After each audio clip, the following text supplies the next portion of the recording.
I'd like to share with you a few tips on how can you improve your chances to pass Amazon's interviews. The first one refers to questions in advance. Around 2018, I was the first, on YouTube at least, to start open sourcing Amazon's interview questions. At the time, you had to pay someone thousands of dollars to find out what types of questions can you expect in Amazon's job interviews. And at that specific time, if you knew the questions in advance, you would have been in a far better spot than any other candidate. However, nowadays, questions in Amazon interviews, the behavioral question, are quite well known. You can quite easily find them online. And preparing simply on the questions, preparing to answer as many of Amazon's interview questions as possible is not a particularly qualitative approach to prepare behavioral interviews. This is when compared to preparing a story bank, which would role play. Okay, so this is the golden standard of preparing for behavioral interviews, and this is what works. Okay? The second thing I'd like to share with you is with respect to Amazon's leadership principles. Many of you would choose to prepare on Amazon's leadership principles and to build a story bank from there, which would eventually role play and so on. What you should pay particular attention to is that Amazon now has 16 leadership principles, and this approach can be quite a lengthy one.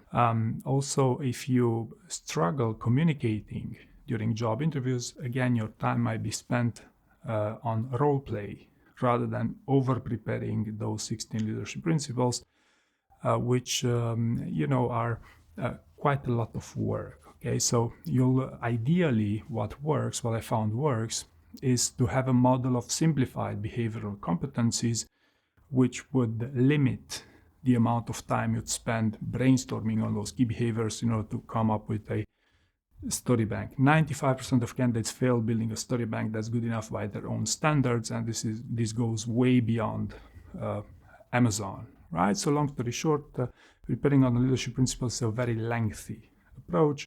Preparing on a simplified model of behavioral competencies, which you'd also want to role play, is a far better approach, at least in terms of outcomes. Next, in terms of the STAR format, Amazon was one of the first companies to introduce the STAR format in their job interviews. They advertise it on their jobs webpage. And what you should take from this is that it's the employer's interest that you structure your answers in their format, right? So as soon as you're templating your answers, you will automatically lose a little bit of vibe from the way you're selling yourself, so to speak. If you're applying for more junior role, levels 5 or 6, that's going to be fine. But if you go level 6, 7, or even further, templating your answers will not always play to your advantage. Furthermore, in the age of AI, expectations evolved and the STAR format will no longer cut it. You'll have to evolve a little bit that format so that it sounds, more on the times we live in with these job interviews, right? So the STAR format is something you should take as guidance.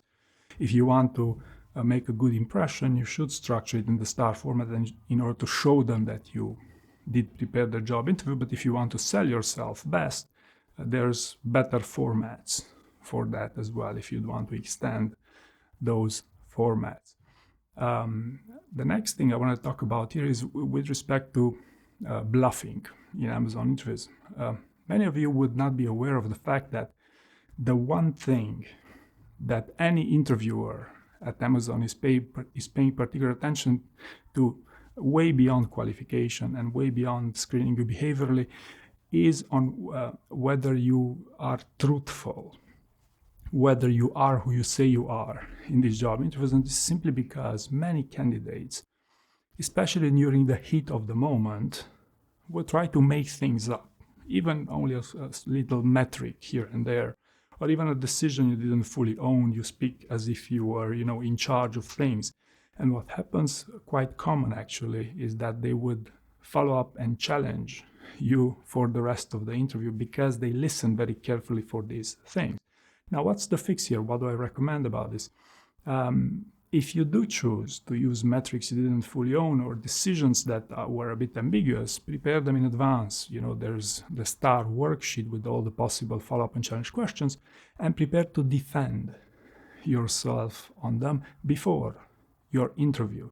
Because what happens if you prepare them in advance, chances are you will be successful in communicating the idea you want to transmit in a more efficient way. I'm not suggesting you should come up with new metrics and make up things in job interviews, but what I'm suggesting to you here is that something is not clear, not very easy for you to communicate during a job interview. Prepare it in advance, because that's gonna play to your advantage.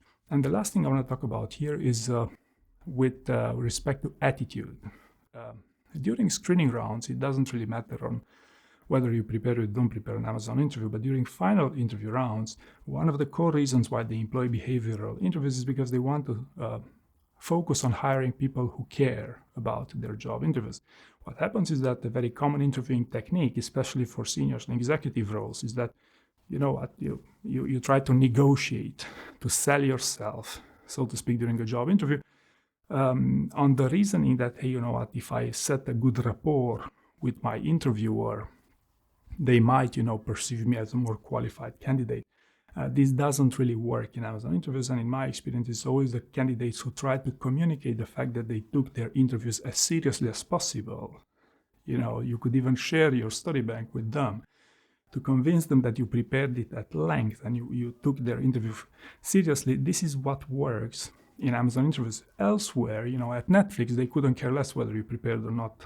Well, I'm exaggerating here, but it's not as important if you took their interview seriously. But with Amazon and behavioral interviews in particular, are efficient to qualify if someone took them seriously, which Amazon pays particular attention to. Okay, so I hope you found this useful, and thank you very much for watching.